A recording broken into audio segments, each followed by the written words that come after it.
for some Steel Man podcast today. Yeah!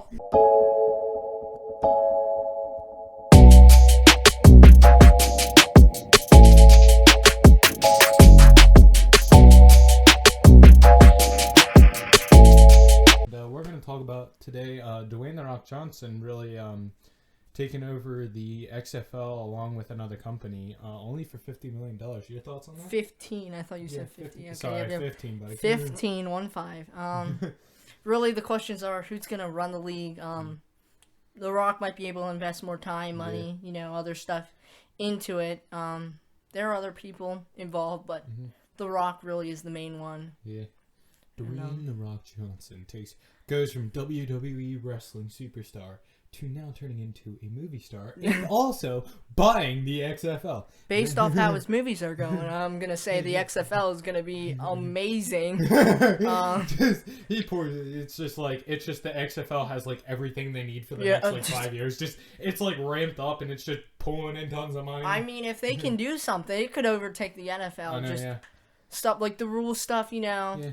Different rule changes here and there. Maybe add like each year, maybe do something a little different, or try to keep it where everybody's safe and stuff. But it would be cool to see because we might take kickers out of the equation with that. But the conversions and stuff. Yeah, well, but it would be cool to see. My thoughts on it is just I want to see what he does with it. Really, I want to see who actually takes control of it. Does everything to make sure it actually works this year or the next year after that and stuff. But but also I heard along with seasons happening, I heard that Odell Beckham doesn't want the season to go off. Yes, he doesn't want to, but he's not going to opt out. So why? Just opt out. If he doesn't want to play, then he should just opt out. But I guess I don't know. He's not really. I haven't heard anything that he is, a big risk factor or anything if that happens. I just know if you opt out in the NFL and stuff, you don't get as much pay as you usually do. Yep. So that's probably why he's not opting out. He just doesn't want the season to go off. But, I was in the other day. I was listening to the radio and stuff, and I actually heard that what are your thoughts if a player was to opt out and actually the whole team would go to the Super Bowl and actually win it? What would they give him the No, I wouldn't. You wouldn't? I wouldn't. He's not a part of it. Yeah, no. Yeah. I would not. And They'd going back, send him home. Going back to Odell Beckham, he should want to play. I know, yeah. He had his worst season by far. There are so many other people, number 2, number 3 wide receivers that did so much better than him. This should prove. And he needs to prove to people that he's good again. Because right now he just looks below average, not good at all. Yeah, I know. He's kind of me. Could be a little Baker Mayfield in there too, but I definitely want to see what the Browns are this year because they always look really, really good on paper. On paper, yes. Yes, they look like an it's epic their team. Management and coaching, and it just takes them downhill every year. They have the worst system in the NFL. It's like they have good players like Odell Beckham. You got the Baker Mayfield, which I think he's a pretty decent QB. He's not bad. He did have a down year. I'd say he's probably in the bottom half. But of QB, he's still really young, so. I mean, if you can get something going with him and give him wide receivers that he can actually throw to, and then it would work. But sometimes when you're watching the football games versus it's okay, I thought this team was supposed to be a lot better this year. I think their defensive end is actually they have really good defensive line and offensive line. It's just nothing really comes out of it. I mean, at least on the bright side, I guess they beat the Ravens this year. That's on the bright side.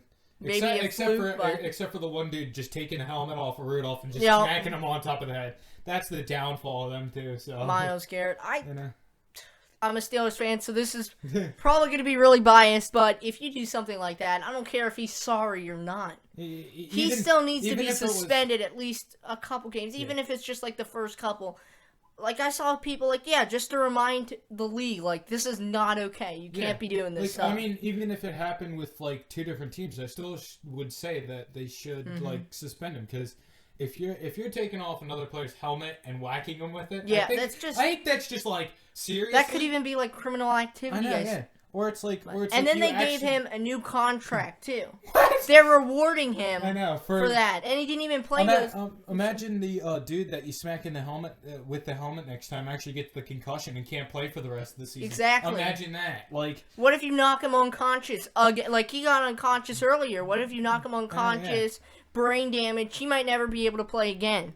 That's some of the stuff the NFL should think about. I know, like especially with like big teams or small teams, like maybe with some of the younger players, like if you were to have like a young quarterback in there, like any team, and this were to happen to them, I think everybody would be in uproar. Exactly. It's just like, and if it's like it takes them out for the season, it's just kind of really stupid that you don't go and suspend them, and actually give them another contract for it just because it happened and stuff.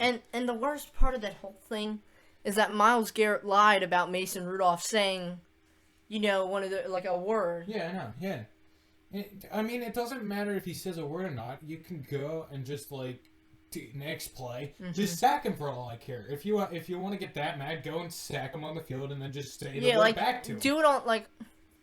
Play within the, like, whistles, I guess, is what we're trying to say. Play within the whistles. Don't play with it without them. And once the whistle stops, he needs to stop, Yes, definitely. But, yeah. Well, what do you... We're just going on a rampage here about Myles Garrett. Also, we did have to change the name. You want to tell them about that? Yeah, we had to change the name to the Steelman Podcast because the Steelcast we found out was an actual thing that the Steelers have right now. So... Or is over in the UK with music. I'm not sure what they do exactly, but... So we kind of had to switch it up. It was... a little change, but it should be okay now. It should, yep. We're cleared up, nice. We'll get a new logo up, and it'll look all nice and shiny and really slick. But yeah. So.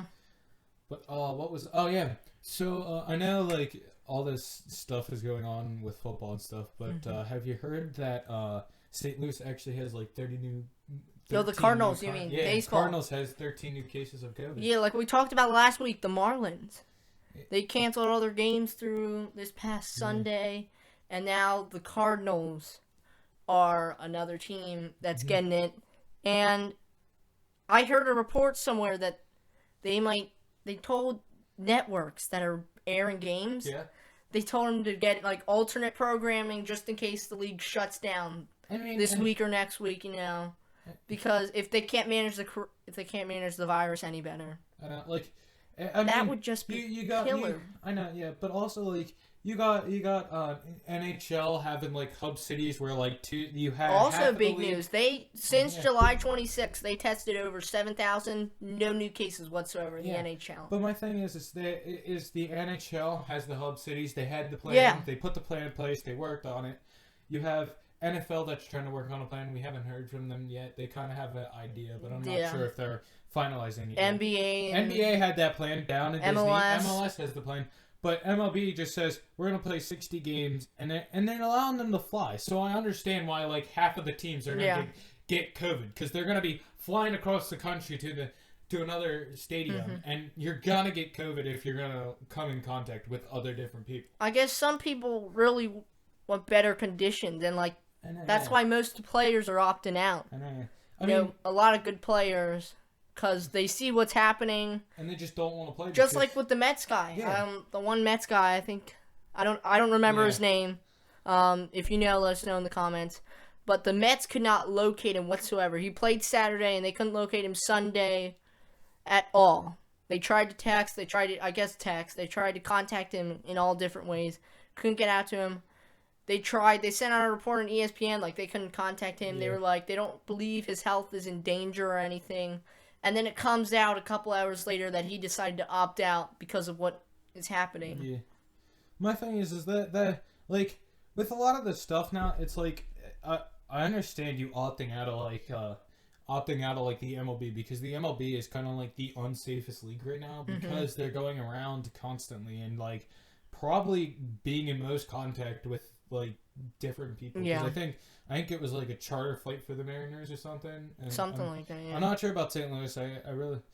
I think it was a flight again, but it's like it's like a lot of these things, and it's like thinking what would happen if, like, in no offense to stuff, but like right now, like I'm even thinking what would happen if we opened up high school stuff, because like I know it's not like as bad in children and stuff, but like if you open up schools and stuff, what would that do to it? Would that cause problems? Well, yeah, I mean, I think high school sports can go in. I think they can have fans. I think that is okay. It's not as big as NFL stuff. MLB on paper should be okay, you know. Yeah. And then once one thing happens, it just starts to spiral out of control, you know. Yeah. And, they just really have to get it sorted all out, you know. Stop the Cardinals for a game or two or whatever they feel like, and then get them back out there when tests start to go down. I guess. Yeah. Well, yeah, I had well. Other than MLB, actually, there's something from Premier League I heard that I was looking around seeing what we could find, and I found that the owner of Liverpool is in love with Jurgen Klopp, like just the way he has done as a manager and stuff. Oh, Just likes the way he did it, because he spoke out and said that he did like a perfect job in the 2 years that he was in there. He just totally changed the team into this like powerhouse for soccer and stuff, which I don't mind watching, and I would say it's one of my more favorite teams, but I'm not really that biased in any really sports. Now, what team exactly are we talking about? Liverpool? All right, that's what I thought. The ones that won the league this year with 99 points this year, which is actually surprising because nobody really actually gets close to 100 points. So it was really surprising that they just totally took the league and just won it by like 23 whole points, I believe. And then they were like, and then everybody's watching them after, and they're like losing to Burnley and stuff. I was like, yeah, at this point, just put all the people that like secondary play. Yeah, just so you don't get people hurt. Yeah. Don't get people hurt. Throw the youth team on there so they get better and just work it out. Because I'm just like looking at them like, you know, they can lose all they want because at this point they have already won. They already won the whole thing. It doesn't matter that you. I mean, it matters that they go and win it, and it matters that they played a hard game. But also, like, sometimes you don't want to always like exert your best players. Yeah, like, they got a really good defender. If they hurt him, they're kind of just cracked. I do have to say, but like it with a lot of the teams, I think that play. With some stuff, and if you already won crap, just let the younger team go on and take the field a few times. Put some new faces, new names on there. Yeah. Maybe create some depth from your first team to your second team, kind of like what Bangslinger does, where they have actually two teams, where one's in the lower league, where it's actually their youth squad and stuff. But yeah. Have you heard anything about the NFL this thing or? NFL with their decisions and stuff? I have not. I just heard they had like a schedule for it, and that what do you think they should do for it? Or the NFL? Yeah. It just depends, really. I mean, if they can, I guess what they really want to do. I don't really think they really need to do something like the NHL or NBA because they're not playing games every night or every other night. It's like weekly. So I think it would be okay if they fly. Someone gets corona throughout the week, they don't play 1 week. It's just like the injury list. Yeah. I think they can deal with that. I think that'll be good. I don't really think there needs to be much work to be done. I mean, they can test, obviously. But other than that, I don't know. We'll just have to see what happens. Yeah. Well, the MLS Coming Back tournament's actually in the semifinals. I have to say that it's prominent that Minnesota is one of the better teams in that tournament right now. I know I said Columbus and LAFC the last two times. Never. Don't listen to my predictions. Just go. Literally, whatever I say, just do the opposite. That's what always happens. I mean, I don't know. I was watching games and I was just like, okay. But I think it's really kind of stupid how they have it, where it's like you'll play a 90-minute game. And you go straight into a shootout. It's no like, okay, let's have this extra time so that maybe like you could play. If someone was getting momentum, maybe at the end of the game. I know, because like when I was watching the LAFC game, it was like all first half was LAFC. Yeah. And I swear, they need to have shooters rather than passers, because all I've seen in MLS is all you really have to do is have a person that can put a ball in the back of the net. Yeah. Because with a lot of those games that were going on, it was like they would shoot wide. It was like, and it was like in the Orlando versus LAFC. LAFC should have had half of their chances. They should have put half of their chances in the back of the net. Yeah, like definitely. Orlando would have one or two that was close, and I would agree with them. They should have put some in the back of the net too, because there was one that definitely should have went in, but it didn't.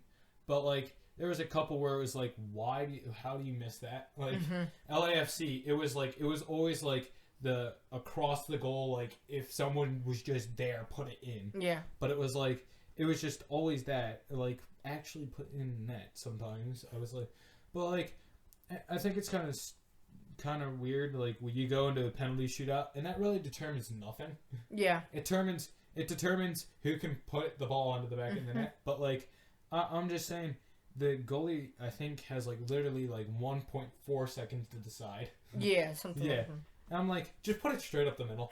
I mean, the goalie's gonna dive. They dive left or right. They dive left or right. Put it right up the middle. Except when you're playing the video games, because the other person just stands there sometimes. But it's like if you're just shooting a penalty shot, just straight up the middle.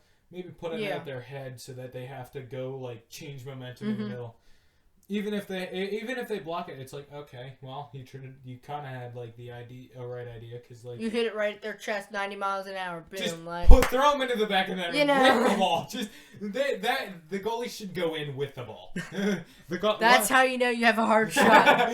just see it, and the penalty, and he's going up for the shot, and he shoots. Oh my gosh, the goalie's in the back of the net with the ball. So other.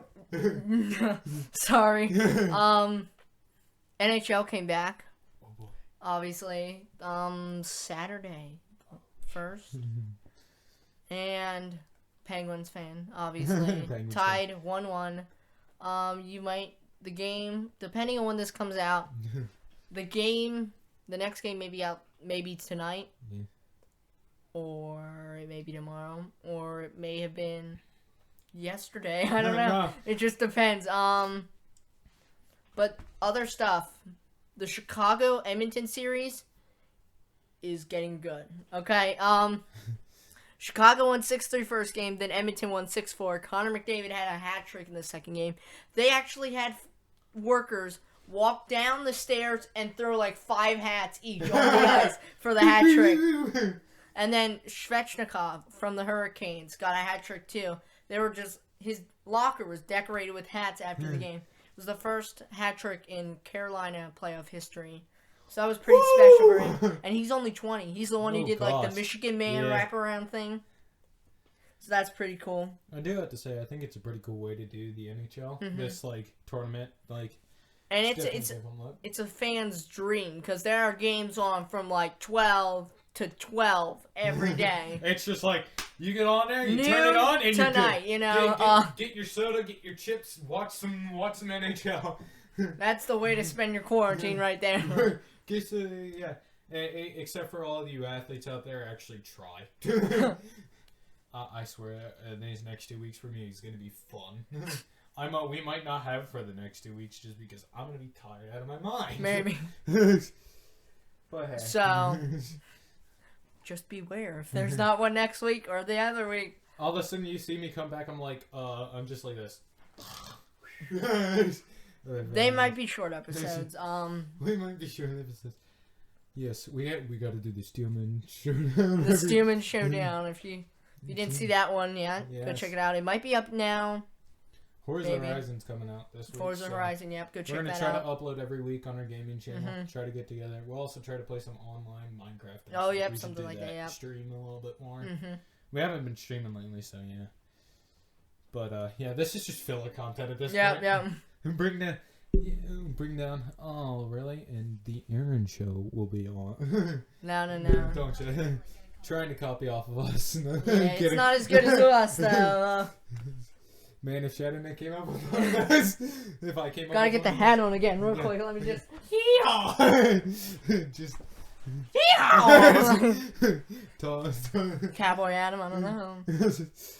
Yeah, we're kind of at a dead spot now. This might end up being shorter than normal. Yeah, just a nice little talk. Not too much. Let us know if you actually do like shorter episodes. Yeah, I just hope that more sports start getting going. Yeah. I want some more news. But NBA. Well, anything came back. Oh yeah, finally. And I watched the Rockets and I'm trying to think of who it was. Rockets, and I think it was Lakers. No, it was Rockets and it might have been I forgot who played Jazz or the Pacers. I think the Pacers and Jazz played each other the first. Or I don't know. But sure. It was the highest scoring first half since 1990. Jeez. They ended up scoring, it was like 130 to 120 something. Yeah, I was watching the first round of games just to see what was like. I was looking into it the first round of games, and I saw the dude that I can't remember his name. The first one that got coronavirus, the one that touched the desk. Yeah, Rudy Gobert and stuff. Yeah, he was like he came back at the Jazz, and he actually won the game for them off of free throws. I remember that game. As you can hear, Aaron, the Aaron Show person decided to come in and we are going to politely ask him to stop talking. So that'll probably be it for this week. And we'll see you next time. Peace.